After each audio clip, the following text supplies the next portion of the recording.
ಮದುವೆ ಆದವರ ಪರಿಸ್ಥಿತಿ ಹೇಗಂತಂದರೆ, ಹೆಂಡತಿ ತನ್ನ ವಸ್ತುವನ್ನೇ ಗಂಡ ತಿರುಗಿ ಕೊಟ್ಟರೂ ಕೂಡ ಅದು ಗಂಡ ಕೊಟ್ಟಿದ್ದಾನೆ ಅನ್ನೋ ಕಾರಣಕ್ಕೋಸ್ಕರ ಅದನ್ನು ತಿರಸ್ಕರಿಸ್ತಾಳೆ. ಅದು ಲವ್ ಮ್ಯಾರೇಜ್ ಆಗಿರ್ತಕ್ಕಂಥ ಗಂಡ ಹೆಂಡತಿ ಆಗಿರಲಿ ಅಥವಾ ಅರೇಂಜ್ ಮಾಡಿಕೊಂಡು ಮದುವೆ ಆಗಿದ್ದರೂ ಕೂಡ ಅದೇ ಸ್ಥಿತಿ.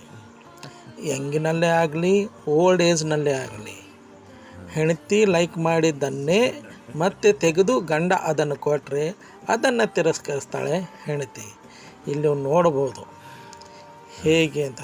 ಕೇವಲ ಗಂಡ ತೆಗೆದು ಕೊಟ್ಟಿದ್ದಾನೆ ಅನ್ನೋದೊಂದೇ ಒಂದು ಕಾರಣ ಅಲ್ಲಿ.